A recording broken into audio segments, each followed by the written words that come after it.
They read the report at Leningrad Front headquarters, and they decided it was a lie.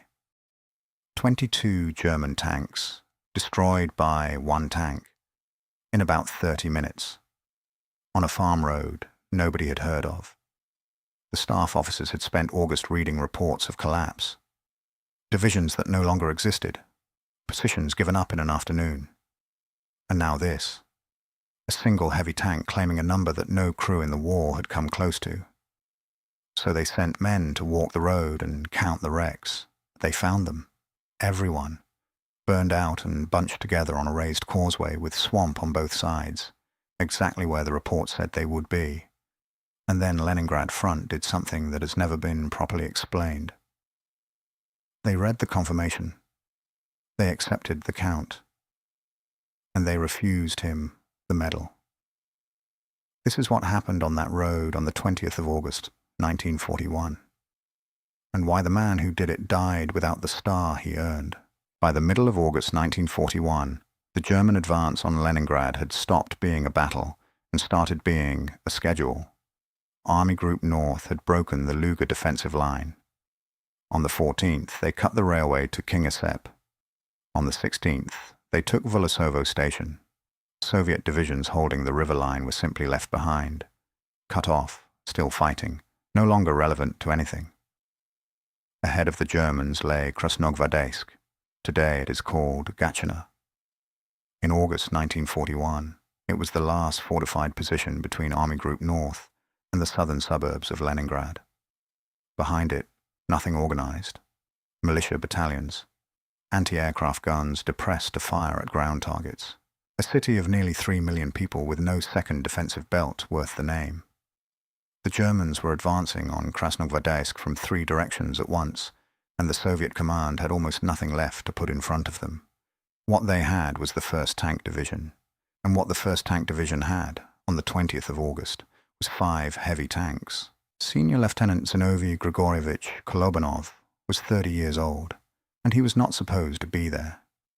He had graduated from the Oriel Armoured School with honours in 1936. He had commanded a tank company through the Winter War against Finland, and he had been good at it. He lost 3 tanks under him and kept fighting each time.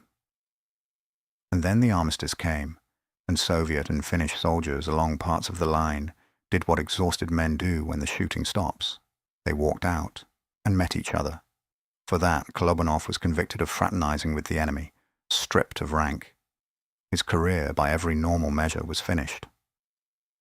The Germans invaded in June 1941, and suddenly the Red Army needed every officer who knew how to fight a tank. In July, he was reinstated and given the 3rd Tank Company of the 1st Tank Regiment and a KV-1E heavy tank, number 864. He came to Voyskovitsy with a black mark already on his file. Remember that. It matters at the end of this story. On the 19th of August, Kolobanov was called to the divisional commander, Major General Viktor Baranov. The order was 3 words in substance: block the roads. Kolobanov had 5 KV-1s. 3 roads led into Krasnogvardeysk from the southwest. He split his company, 2 tanks toward Luga, 1 toward Kingisepp, and he took the road to the Voyskovitsy State Farm himself. Then he did the thing that decided the battle. Before a shot was fired, he walked the ground. He found a low rise of clay soil about 150 meters from a fork in the road, where the road ran up onto a raised causeway with soft bog on either side. From there, he could see a kilometer of road, and he could cover 2 approaches at once.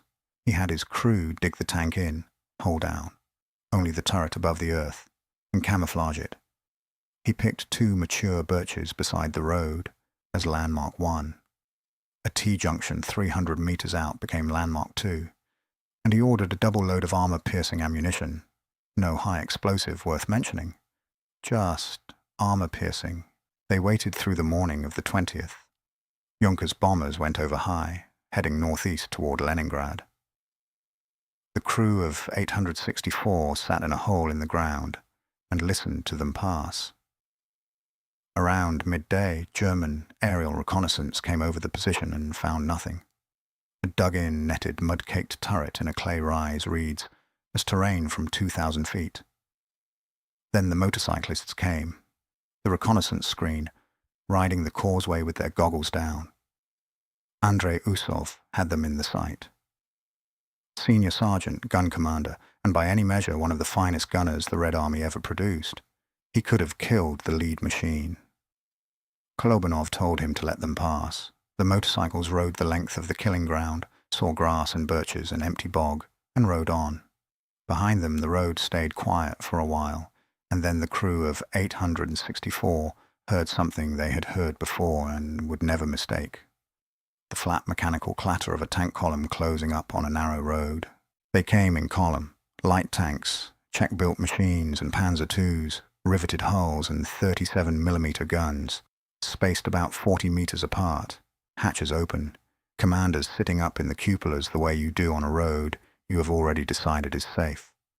Kolobanov watched them come and checked one thing only: whether there was anything heavy in the column.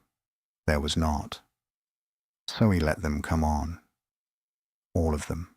Onto the causeway. Every tank in that column had to slow and turn at the beginning of the embankment, and every one of them did it in front of a hull-down 76mm gun at 150 meters. When the lead vehicle drew level with the two birches, Kolobanov gave the order. Usov killed the first tank with the first rounds. Then he traversed the length of the column and killed the last one. That is the whole battle, in one movement. The lead vehicle burning on the causeway, the rear vehicle burning behind them, and 18 or 20 machines trapped on a raised road, one vehicle wide with bog on both flanks. They tried to get off the road. Their narrow tracks went straight into the peat. Then Usov started working down the middle of the column. The Germans found them fast. A hull-down turret is small, but a firing 76 is not invisible. And every gun that could bear started hitting 864. 37mm armour-piercing rounds struck a KV-1E with bolted appliqué screens at 150 meters, and did nothing. They cracked, they gouged, they rang the hull like a bell. The crew were half-deaf inside within minutes. Nikolai Rodenkov loaded and loaded until his arms failed, and Kolobanov called Kieselkov off the radio to help him. A round smashed the commander's periscope. Kolobanov climbed partly out of the hatch to keep observing the column. Ammunition began cooking off in the burning German tanks and throwing turrets into the bog. They fired 98 armour-piercing rounds. That was the whole double load, and it was gone in roughly half an hour. When 864 pulled out of the position to rearm, there were 22 destroyed German tanks on the road behind it. Afterwards, the crew counted the strike marks on their own tank. 135 hits. Not one had gone through. Kolobanov's company had been fighting across all three roads. Degtyaryov and Yevdokimenko had accounted for tanks and armoured carriers on their sector. Lieutenant Sergeyev held a wood line until a heavy shell wrecked his recoil gear and killed his engine. Total for the 5 KV-1s that day, 43 German tanks. The advance on that axis stopped. The column that had been rolling toward Krasnogvardeysk turned around and went back the way it came. It bought roughly a day. That does not sound like much until you place it against what was happening around it. In August 1941, the Leningrad axis was being lost in hours. A day on one road from one company is an enormous amount of time. In September, the commander of the 1st Tank Regiment put Kolobanov's crew forward for the title Hero of the Soviet Union. Leningrad Front headquarters struck it out. Nobody has ever produced a satisfactory reason. The most plausible explanation is the ugliest one.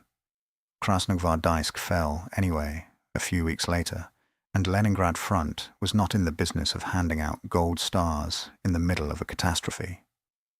The other explanation is the file. Fraternizing with the enemy. Finland, 1940. A stain that never quite washed out. Kolobanov received the Order of the Red Banner. Usov received the Order of Lenin. Nikiforov the Red Banner. Kieselkov and Rodenkov the Red Star. Within weeks, Kolobanov was badly wounded in the spine and the head and was out of the war. Kieselkov was killed on the Neva. Rodenkov was killed. Kolobanov lived until 1994 in Minsk and was never made a hero of the Soviet Union. The road at Voyskovitsy is quiet now. birch and bog, and a causeway 1 vehicle wide. It is exactly as wide as it needed to be.